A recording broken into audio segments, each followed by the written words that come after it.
Olá, seja bem-vindo. Está no ar mais um Ed Farmácia e hoje a gente tem aqui um convidado super especial, que é o Alan Fernandes, da rede Nova Drogarias. A gente vai falar de tudo um pouco. Eu nem quis definir o nome da pauta, porque a gente vai falar de mercado, a gente vai falar de agrupamento, a gente vai falar de gestão, a gente vai falar do Alan empreendedor, que eu tenho certeza que muita gente tem curiosidade em conhecer, tem vontade de conhecer um pouquinho mais sobre a história desse farmacêutico, que também é um empreendedor e um gestor de uma rede de licenciamento de marca que hoje tem mais de 500 pontos de venda associados. Alan, seja bem-vindo ao Ed Farmácia. Oi, Viane. Obrigado pelo convite, obrigado pela gentileza, viu? E obrigado pela oportunidade. Na verdade, estou aqui para falar de peito aberto dos assuntos que eu souber e que eu não souber, pedir licença poética para o pessoal, que a gente busca conhecer um pouco mais, viu? Realmente não sei de tudo, não, viu? Tá certo, Alan, obrigada. Gente, antes de começar esse papo com o Alan, inscreva-se no canal, acione o sininho, ative o sininho para você receber as notificações dos próximos vídeos, deixe o seu like, compartilhe, comente, isso é super importante para a gente ficar aqui no YouTube com o canal firme e forte, o canal que já chegou a 5 mil inscritos e de forma orgânica a gente vem aí ao longo desses anos trazendo um conteúdo semanal, a gente não falha, não falhou até hoje, Alan, e aí a gente agradece a participação de todo mundo que já contribuiu aqui com o Ed Farmácia e com os outros quadros do canal da Ascoferj. Bom, eu quero começar falando sobre 2020, né, rapidamente, para você, como que foi esse ano, e quais são as projeções para 2021, o desempenho do setor. A gente sabe que o setor teve aí um bom desempenho durante a crise, durante a pandemia, né, do novo coronavírus.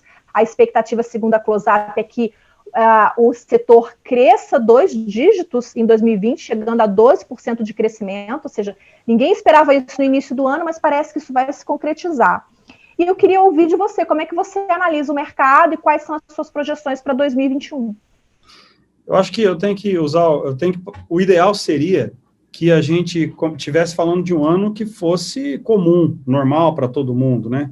Não que a gente não tenha vivido epidemias na história, mas viver a epidemia em si foi épico. E assim, Viane, o que me chama muito a atenção é a capacidade e rapidez que a gente tem de adaptar, né? O ser humano é uma das condições que fizeram com que a gente realmente estivesse vivo até hoje, que se a gente não tivesse capacidade biológica de se adaptar, a gente não conseguiria sobreviver ao ambiente físico, mas o dono de farmácia, principalmente os independentes que a gente atende, nesse momento ele mostrou uma adaptabilidade muito rápida, sabe? Nós não somos um barco, um transatlântico no açude, não, muito pelo contrário, nós somos uma canoa que precisou mover o curso, enfim, estou falando com você, está vindo aqui na minha cabeça álcool gel, que briga que foi álcool gel, não tinha álcool gel, chegamos a pagar R$15 em 500 ml, hoje é uma loucura. Então, assim, incrível o que vai acontecer com o mercado, 12% realmente é um número extra, né, e isso carrega a Bolsa de Valores, carrega o close-up com o know-how que tem, declarar isso para o mercado como um todo é muito interessante. A gente aqui na rede, a gente já começou a ver os reflexos disso, porque tem muita gente que é investidor, que atua em outras áreas e quer atuar no ramo varejista de farmácias, né, e a gente vai crescer, enfim, 2,5 vezes mais do que isso. A gente já cresceu esse ano 2,5 vezes mais que isso, eu acho que esse número deve se manter, por uma questão muito bacana de descentralização de atitudes, né? A gente foca lá os independentes e a gente suporta eles a tomar a atitude mais certa no mercado dele. A gente sabe o problema que aconteceu aí nos grandes centros, né, Viviane? Então, a rede está aqui para dar suporte nas ações que precisam ser tomadas naquela praça em específico, né? Então, a gente tem ações guarda-chuva, mas o número vai ser suportado pelo número que cada farmacinha lá conseguiu fazer venda a venda com o seu cliente. A proximidade com o cliente foi algo muito importante para nós, que fez, assim, hoje eu estava conversando com o pessoal do grupo SC, da Santa Cruz, e a gente estava falando como foi a condição de crédito dos distribuidores para os varejistas, né? Como que isso foi imperativo para separar quem vinha numa condição muito alavancada, não faz parte desses 12%, porque os 12% é média, né? Faz parte, né? Mas é a média, né? Eles fazem parte da média negativa. Então, acho que agora, depois desse período que a gente já tomou um susto, a gente já aprendeu a viver com esse novo, né? Porque não sei como é que vai ser daqui para frente, mas até agora a gente já aprendeu que não dá para... não é hora de comprar, de reformar, de mudar o ponto, né? Não é hora disso, é hora de manter o negócio. E estão surgindo muitas oportunidades interessantes, viu? Muita expansão. Alan,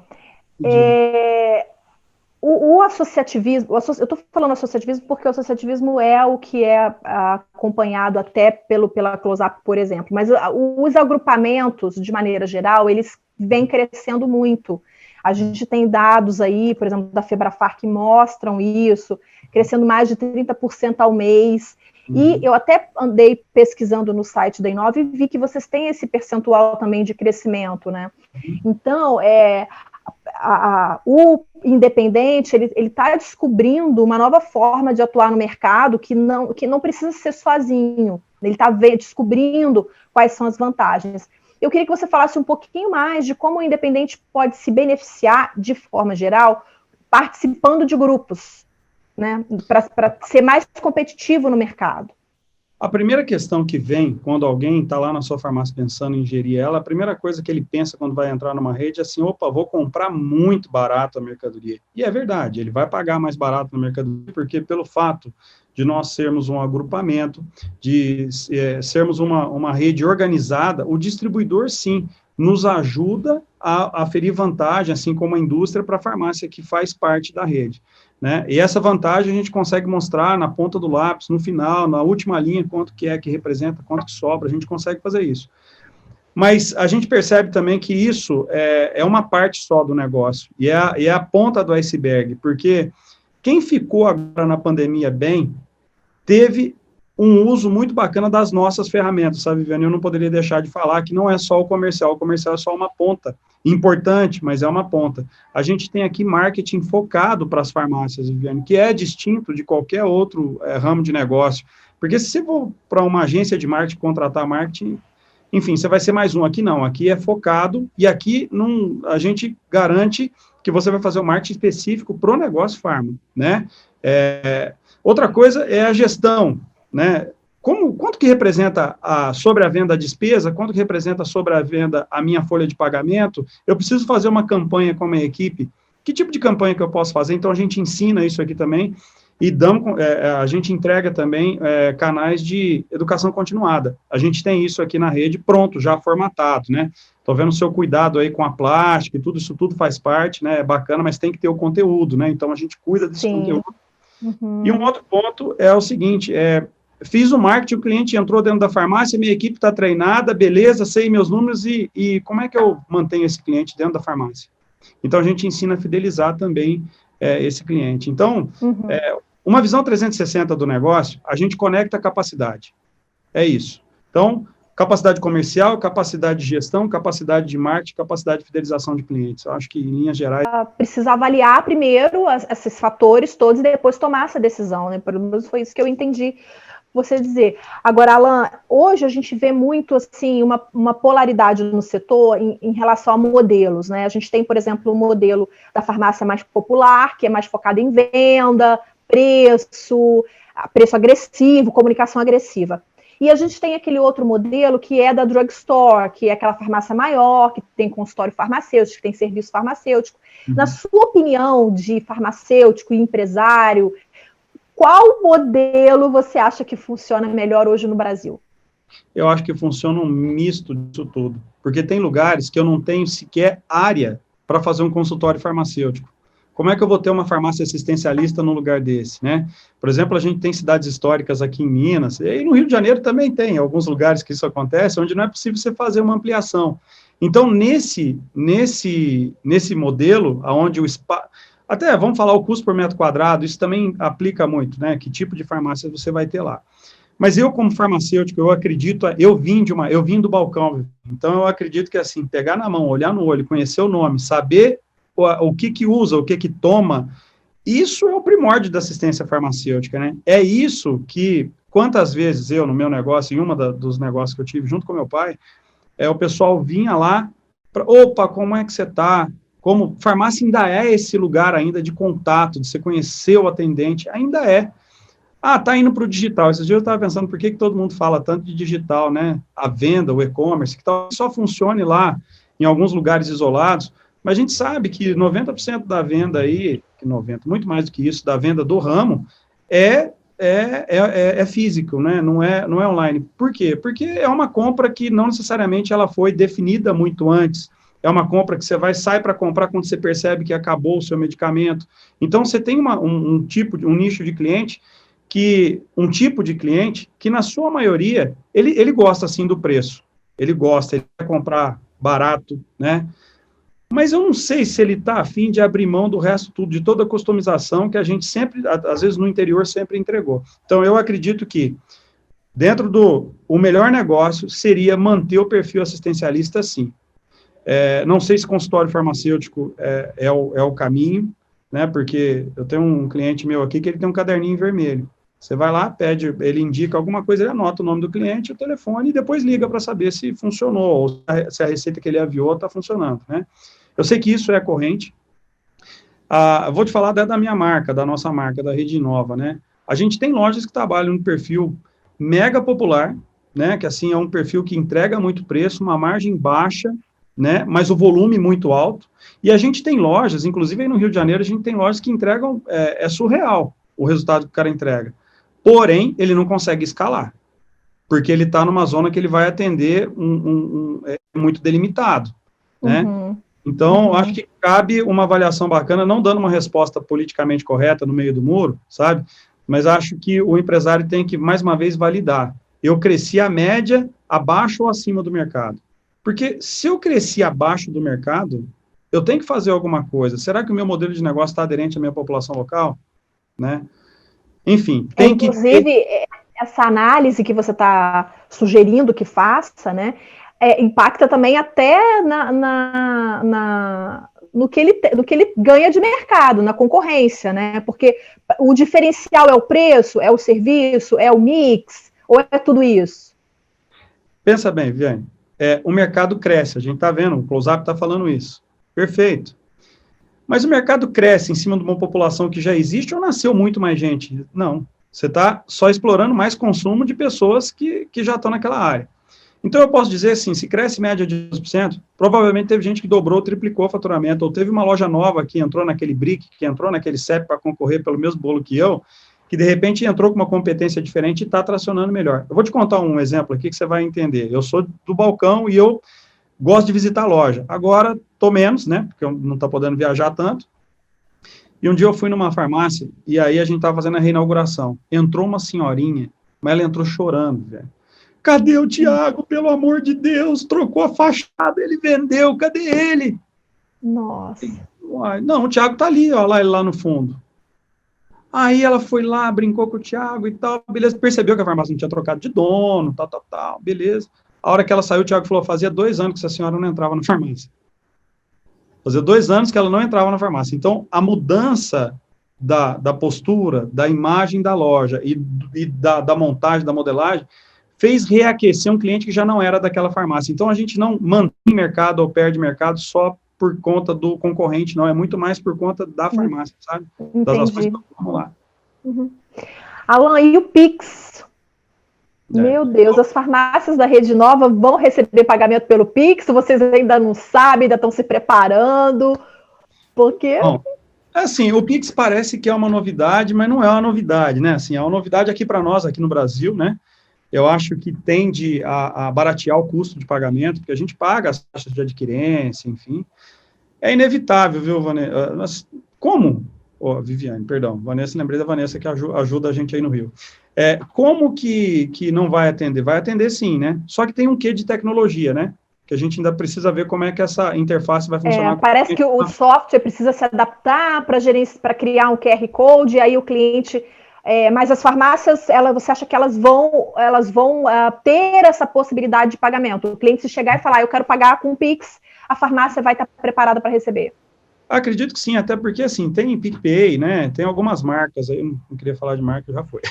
Tem algumas marcas aí de meio de pagamento, né, que já estão no varejo, né, que estão correndo, e é uma tecnologia, e está pedindo para o cliente instalar a tecnologia no smartphone dele para conseguir fazer o pagamento. Acho que a hora que o cliente entender, por exemplo, bancos digitais, eu já uso, porque eu parei de pagar TED, Era R$8, R$9 que eu pagava em cada transferência que fazia. Opa, peraí, você faz uma validação, vale a pena, aí eu mudo meu comportamento para usar a tecnologia, aí, opa, a inovação está completa, né?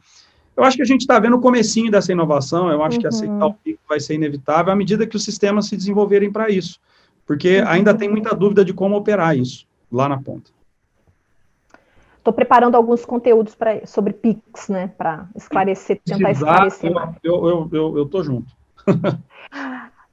Eu queria falar agora, antes de encerrar, a gente está caminhando para o fim do programa, eu queria falar sobre o Alan empreendedor.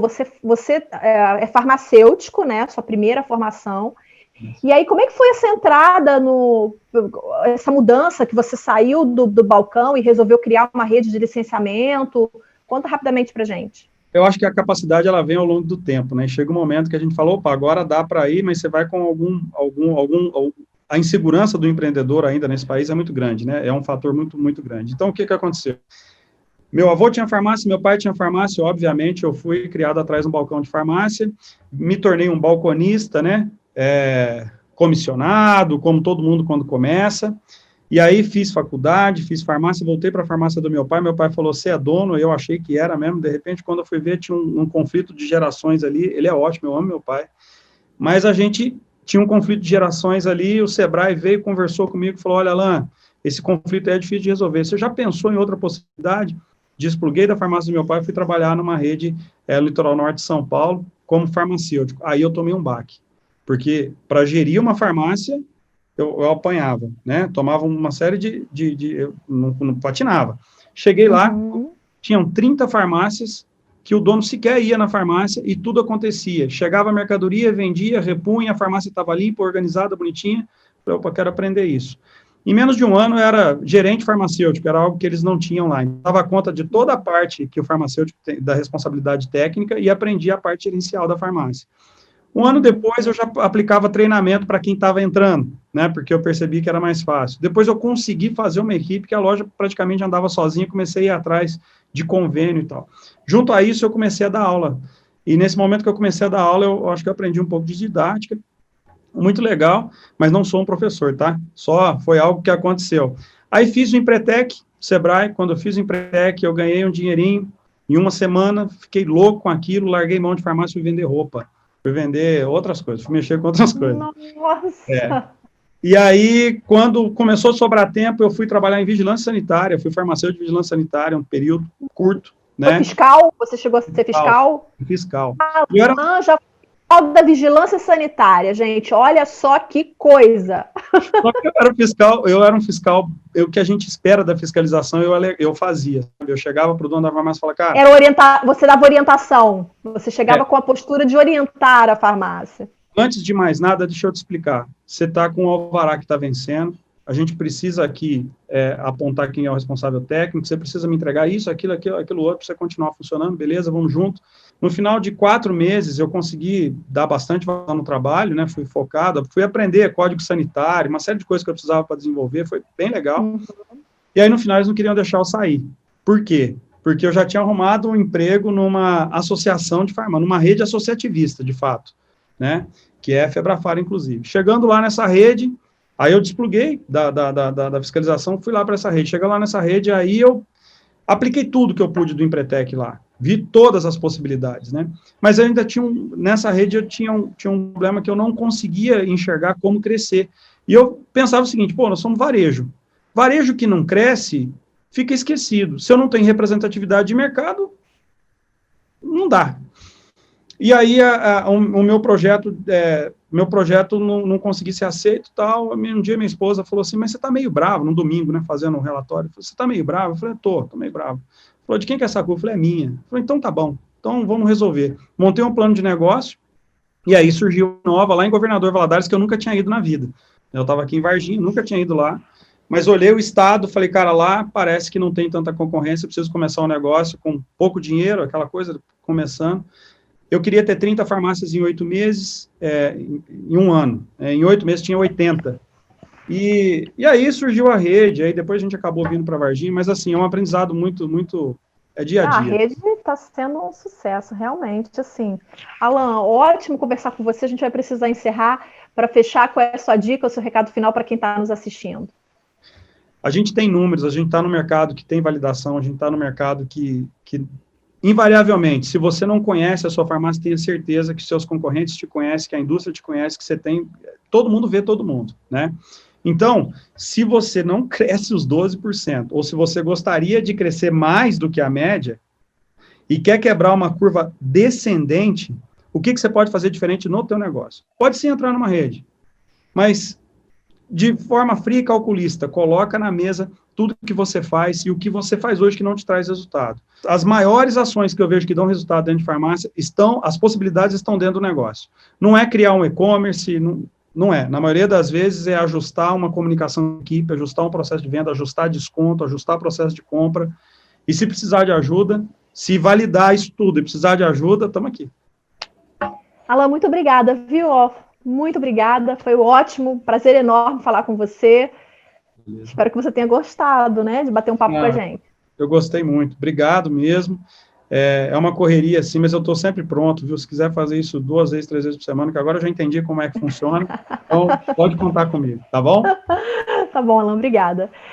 Gente, obrigada a vocês que ficaram até aqui, acompanharam esse vídeo até o fim. Espero que vocês tenham curtido, gostado desse conteúdo. Comente, façam sugestão de pauta, compartilhem esse conteúdo, inscrevam-se no canal. Obrigada mais uma vez, a gente se vê na próxima semana. Tchau, tchau.